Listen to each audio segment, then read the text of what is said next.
Okay, good morning. Kind of morning. It's 9:30. Mark Styers here with Stephanie Anna Santorini. Stephanie is a clinical psychiatrist, and she just finished with her daughter and colleague who is a trauma surgeon and her daughter, the Majorca Healing Fest. And we were chatting last night at dinner, and Stephanie asked me a question which might have been one of the greatest compliments in my professional life, because she's a psychiatrist, and she asked me, sitting at the dinner table, she asked me, how does the mind work? And it kind of floored me a little bit.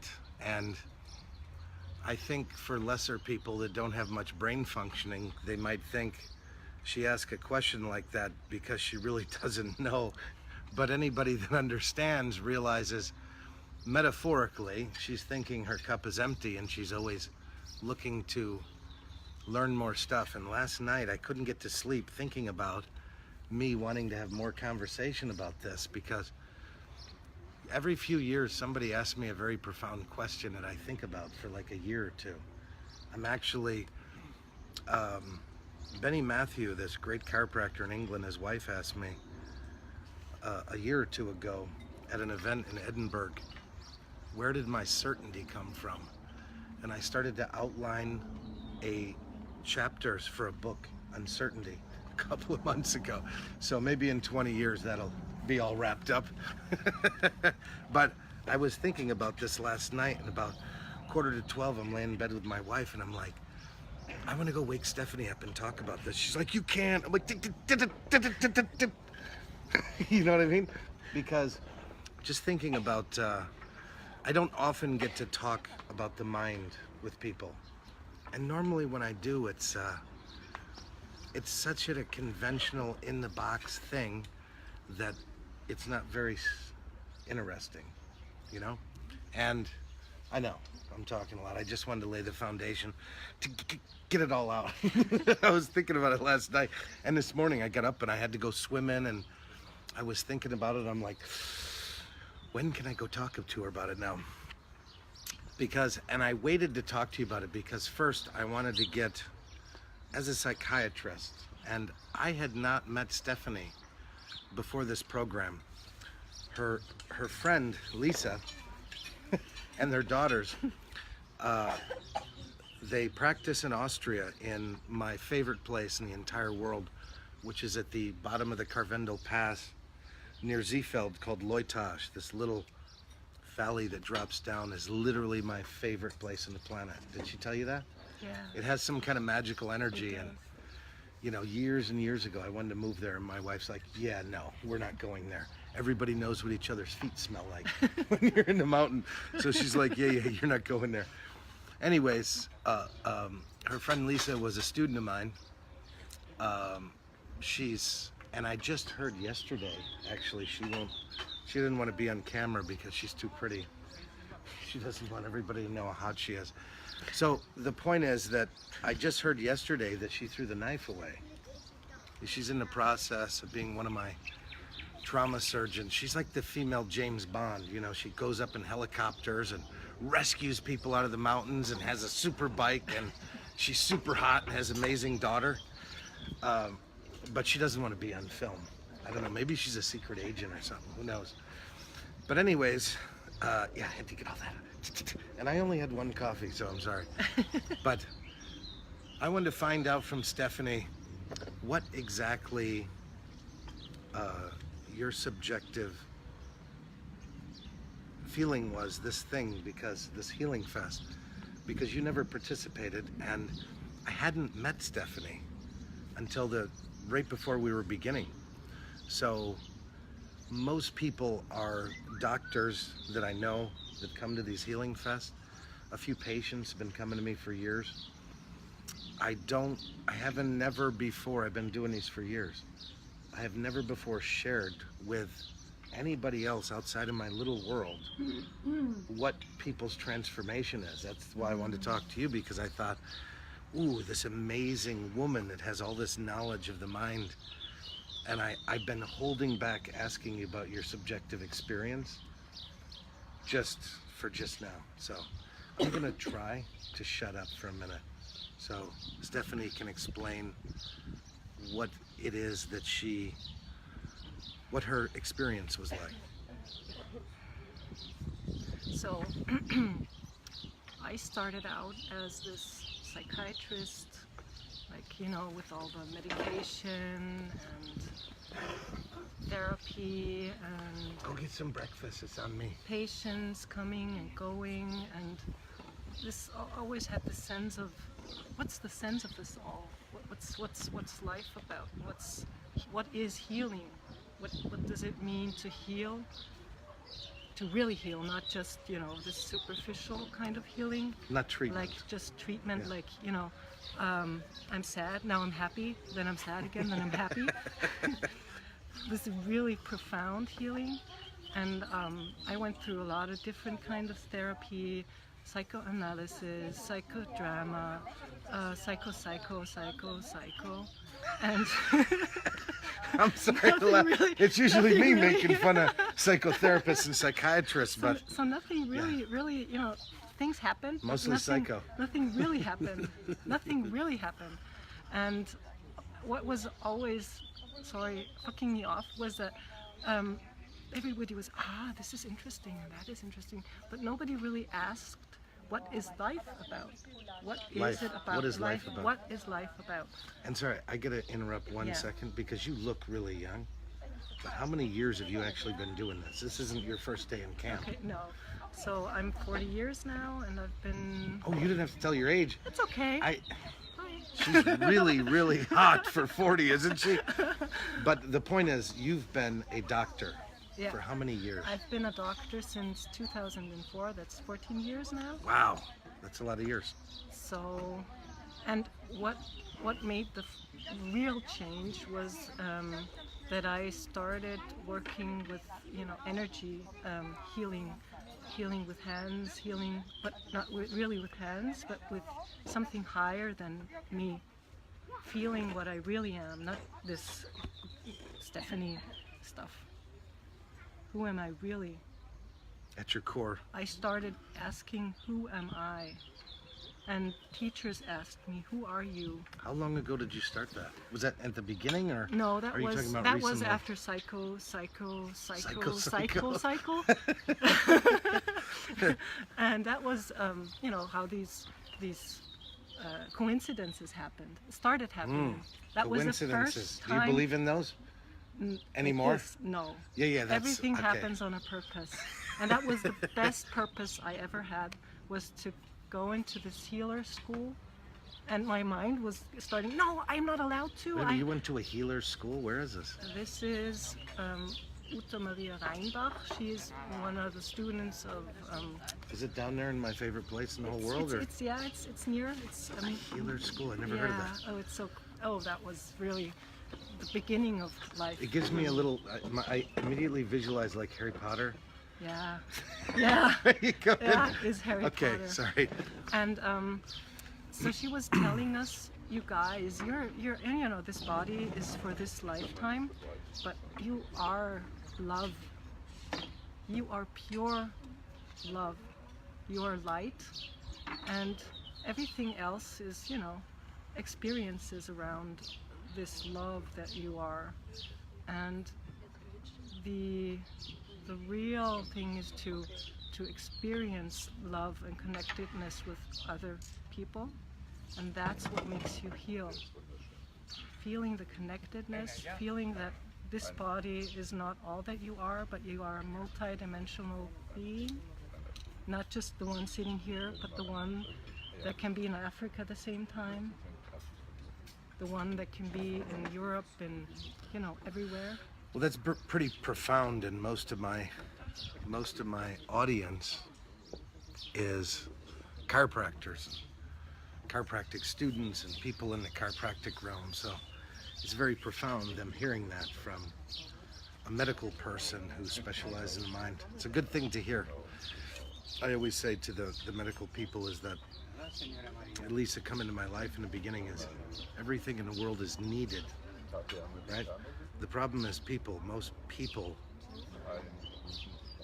aren't that great in themselves, so then what they're doing gets judged as very horrible, you know? Same in my profession.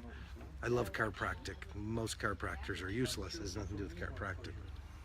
But anyways, you are as chatterbox as I am. We could sit here for 27 days just talking about all the shit because I think we think in the very same thing, but I want to try to get you to your actual, and I don't know why I just started imitating someone with a stutter. That's really bad. I don't.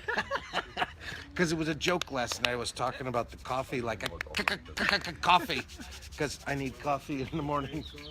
And anyways, but plus I don't want to keep you the whole time. Our family's over there eating breakfast, and we want to have some eggs and fruit and cortados, more cortados. So I just want to push you right to the point of your subjective experience from the time you spent with me taking you on a little journey here, what that was like. Because the surprising thing was for me with you and your friend Lisa was you guys started to shift internally the very first day, when for me it's kind of like a warm-up. Let's it's like a first date, like let's go out to dinner, talk, so do we like each other, but you guys were completely open right in the beginning, which is not always easy with medical people. The little bit they're like, what is this crazy American doing? Why does he want me to think this? Why is his music so loud? Anyways, I'm gonna let you tell it. So I was always thinking that I have to focus something and focus this. And I was forgetting that life is here to be enjoyed. Oh yeah, that. And that, yeah, it was so simple. But I was, no, I have to focus. And your music and your jokes and your way of talking about things, that was very, refreshing, very in the moment. That brought me into the moment of joy, Well, that's really powerful, joy. Because I was always resisting against joy because I wanted to be focused on love and on light and be. Yeah, and I think it's very easy for me because I'm very simple-minded. I always, I'm very blessed in the fact that the doctors that come to me from Learn are all much smarter than me. They think I'm being humble when I say that. I'm really not. I'm just being honest. I'm very aware of who I am. That my gift is not having such a complex analytical mind. I can break things down like a little kid. Because, I talked about this with you, the core kids, what do they want? They just want to play and eat something nice. That's pretty much me. If it doesn't fit into that, I just say no thank you. And I think that's the hardest thing, being a medical doctor, working in the system like you do. Everything is so analytical and clinical. The simple, like you see in our kids, they just, almost every decision in their life is, will that bring me joy? If not, yeah, no thanks. Yeah. And do you want to eat this? Is it yummy? No thank you. But yeah, I think that's really simplifying. It brought you joy. Yeah. Was there anything else over the days that, because I know I got your friend's subjective interpretation of you and how you shifted. And I wouldn't say that on camera because it's funny, but might not be funny. People don't know you. Funny that I giggled because we're going through this group dynamic together, so I feel all the shifts in people, Was there anything else you felt other than just joy and metaphorically pulling the stick out of the which seemed a little bit, a little, yeah, little stiff. Was it? You seemed to me yesterday after it was over, like you wouldn't mind like a big, tall, muscular Spanish man to go ask you do some dancing where you'd be like moving the body. Just my subjective interpretation. Are you thinking, or are you waiting I for me to don't- say something? Please tell me. No, I was wondering with that, because you sat down at the dinner table last night and she just looked at me and said, how does the mind work? And first I was looking around for candid camera because a medical psychiatrist was asking a chiropractor how the mind works, which in a real world, these are the conversations should be having. But you know, in all these years, I never had that because most psychiatrists know everything about the mind, right? And it's interesting because I often tell doctors this that are very stuck in my profession, because they're always asking me, how are you? I said, look, this movie, Avatar, you remember that movie? Yeah. Some years ago I watched this movie. There's a scene in the movie where the young guy that was a former soldier that's in the body of this avatar goes into this village, and the queen says, we cannot teach you Skywalkers anything because your cup is full. He's like, hey, my cup is empty.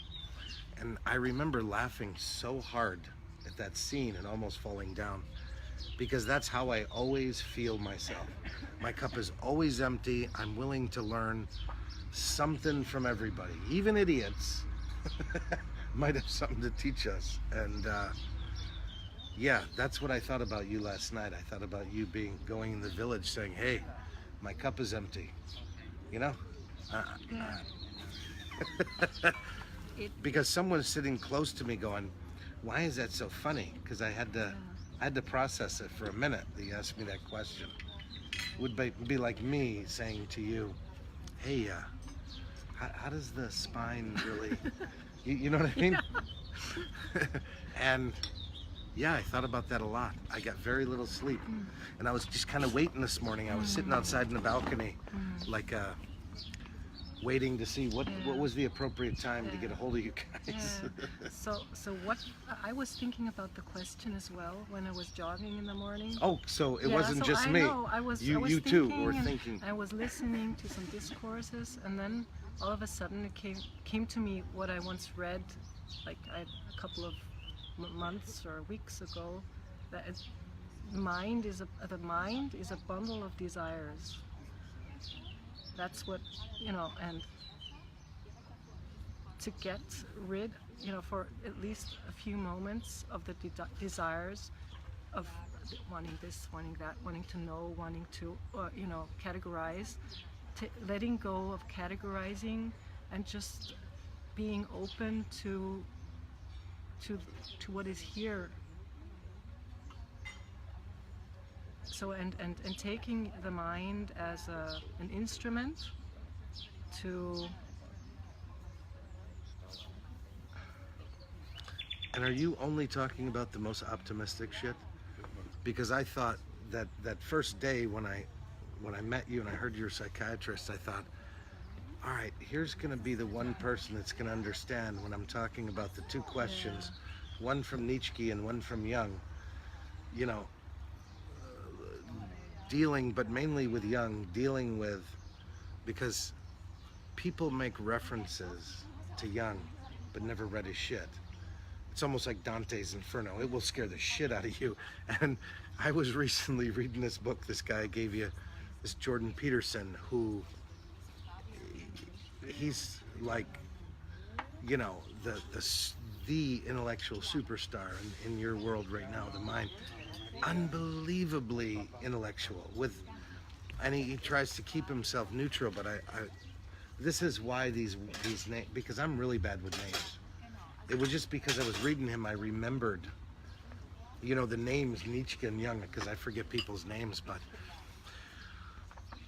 I was reading a chapter on him. He's talking about Jung, and it's dealing with the good and bad and the ugly with us, because most people don't like to admit this positive thinking all the time can lead to great bloodshed all throughout history without dealing with the ghost. Jung calls it the ghost. But we all have the good, the bad, and the ugly in our head. So yeah, desires. They can be good or bad, right? Yeah. We can desire shit that's completely inappropriate. Yeah. And it's okay. We don't have to act on it. But, I think... You have to be conscious of it. Yeah, and because I'm not a psychiatrist, I'm sure you're dealing with this. What happens when people don't deal with that? It's not good stuff, right? And the thing is, I'm coming at this from a bit different perspective, you know, because you're working with certain issues with the mind, and I'm just simple-minded enough to think of the mind like a computer, right? And I compare it to a computer metaphorically with the antivirus program. My IT guy is a genius, and when he speaks computer, he might as well have been speaking ancient Sanskrit. I have no idea what he's talking about. I feel like a woman at the mechanics, you know, I'm just nodding and smiling, knowing it's going to cost me a lot of money because I'm just as bad at the mechanics. I have to pretend too, I'm man. Yeah, yeah, oh, sure, of course, the 26.7 alpha, yes. The mind, I'm only looking at its simplicity, antivirus program. I have some antivirus program on my computer. If a virus comes on, the program just lets me know the virus has been found and gotten rid of. Okay, I'm good. Do I want to know what it is, what the name of it is, where it came from? No, not really, because it wouldn't mean anything to me.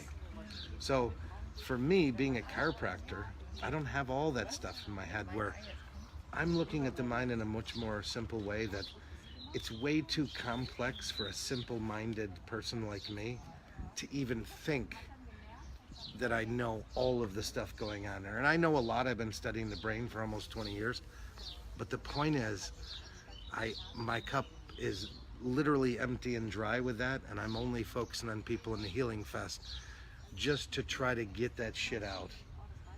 And the difficulty I have with people I've known over 20 years is if they want to start looking at you know, that's where I'm out. I can't help you.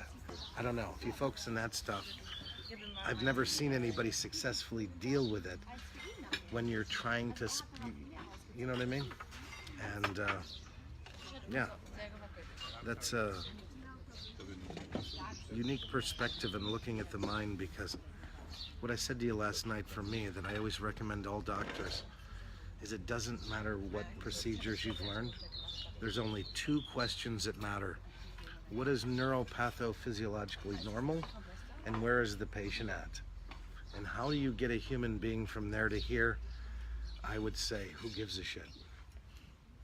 Right? Yeah.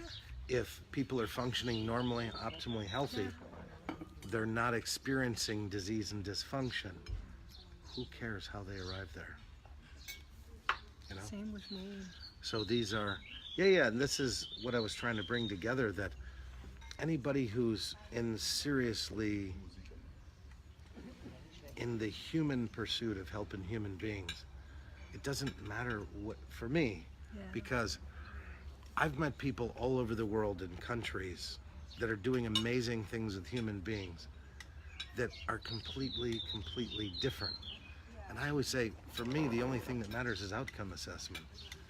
You know, I don't want to talk about your therapy, your treatment, your voodoo, whatever shit it is you do. I only want to know this human being came into you, you know, 5-10 years down the line. Is the big ball move forward? You know, because in my profession, it's the delusion that people think, some weak people in the profession think they're making somebody healthier with adjustment. That's not true. And I tell doctors here the same thing. It might piss them off, which I don't give a shit if I piss them off. I'll say to them, look, if two people come into an office, one gets an adjustment, one gets a cortisone shot, and they leave. 5 years later, what's the difference? Physiologically, the truth is nothing. Cortisone's not good for you, but it'll work itself out of the body eventually. How far down the road did you take them? You know, maybe you're delusional in thinking that impulse you're putting in or that shot, that you're something special other than the tool to deliver something. And that, I think, is a delusion in all the professions of doctoring to people, is the element of being a human. We probably should get back to our kids because they're almost done now. So look, if you have any questions for Stephanie, you can send them along to me and I will pass them along to her. Since I don't think she's on Facebook, she's too busy practicing on people, trying to make them better down in the mountains in my favorite place in the whole world. So do you have any final thoughts of how you want to wrap this up? Just so very thankful for having been here. Really, really thankful. I'm really thankful you guys came. It was amazing. But I think my assistants really, really want to take your daughter home. Okay, so thank you for watching.